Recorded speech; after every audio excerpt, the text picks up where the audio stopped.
बोल श्री गणेश भगवान की जय। आइए भक्तों, हमने कथा में कहा कि किस प्रकार हर मास की कृष्ण पक्ष की चौथ के दिन भगवान गणेश के व्रत करने से संतान की प्राप्ति होती। एक समय श्री गिरिजा भगवान शिव से प्रार्थना करने लगी कि भोलेनाथ, तुम्हारे बहुत सारे गण हैं और सभी गण तुम्हारे अधीन हैं और सभी गण तुम्हारी बातों को सुनते हैं, पर भगवान तुम देवों के देव महादेव मेरे पति हो और स्वयं में गिरिजा हूं, लेकिन भगवान हमारे संतान नहीं है।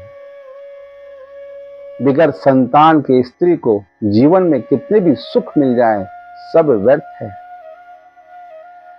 बगैर पुत्र की प्राप्ति स्त्री पूर्ण नहीं कहला पाती। इसलिए भोलेनाथ, आप मेरी कामना को पूर्ण कीजिए। मुझे संतान की प्राप्ति के लिए कोई उपाय बतलाइए जिससे मैं जीवन का महासुख भोग सकूं।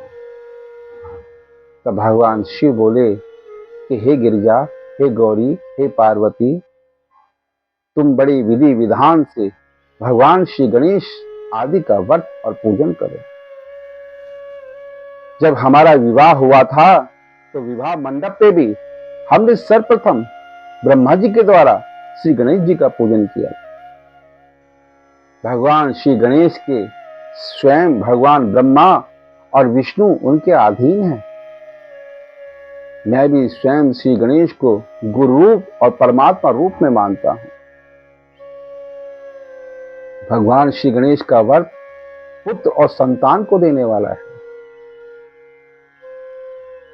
अनसूया ने इसी भगवान श्री गणेश का व्रत किया था और व्रत के प्रभाव से चंद्रमा की प्राप्ति करी थी। कदम की मुनि ने भी गणेश चौथ का व्रत किया और भगवान विष्णु रूप कपिल रूप के अंदर उनके घर में जन्म लिया।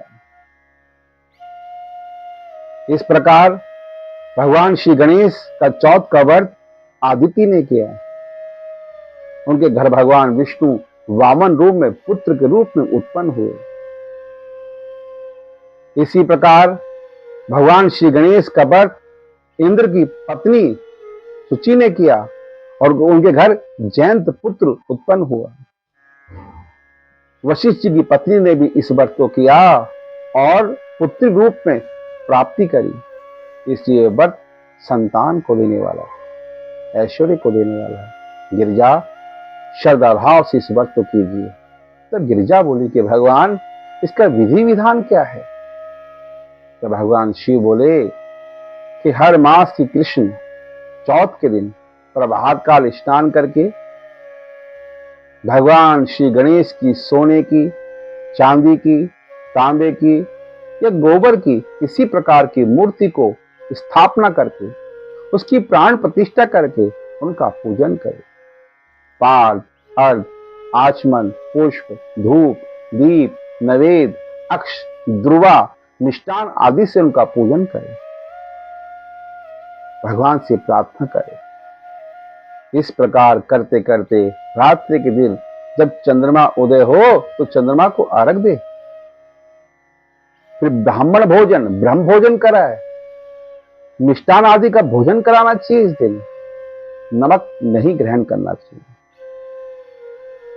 ब्रह्म भोजन के पश्चात भगवान गणेश से प्रार्थना करे कि भगवान, मैंने आपको प्रसन्न करने के लिए गणेश चौथ का व्रत किया है। भगवान, इस वर्ष से मेरी कामना सिद्ध हो। इस प्रकार भगवान से प्रार्थना करके उनका विसर्जन करें।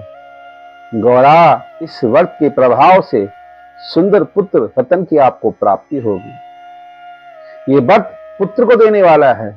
जो स्त्रियां पुत्र से वंचित रह जाती है, बार बार गर्भ नहीं ठहर पाता, संतान का मोह माया से दूर रहती हैं, पुत्र की सुख की प्राप्ति नहीं कर पाती, उन सभी माता बहनों को इस व्रत को विधि विधान से करना चाहिए। ये व्रत सुंदर पुत्र रतन की प्राप्ति करता है। पुत्र गणेश जैसा होता है। उसकी बल, बुद्धि, आयु, कामना, संसार को सुख देने वाला होता है, वंश को बढ़ाने वाला होता है। तो भक्तों, इस प्रकार भगवान भोलेनाथ ने गिरिजा को ये व्रत बतलाया और मां भगवती गिरिजा ने बड़े भक्ति भाव से इस व्रत को किया और इसी व्रत के प्रभाव से उन्हें गणेश की प्राप्ति हुई। तो आइए भक्तों, इस प्रकार गणेश की महाकथा आरंभ रहेगी और किस प्रकार गणेश की लीलाओं की कथा के द्वारा आपको सुंदर सुंदर कथा सुनने को मिलेगी और भगवान गणेश की भक्ति अपने जीवन में धन धान, संतान, आरोग्य, संपदा और लक्ष्मी की प्राप्ति करके अंत में मोक्ष की प्राप्ति होगी। बोल श्री गणेश भगवान की जय।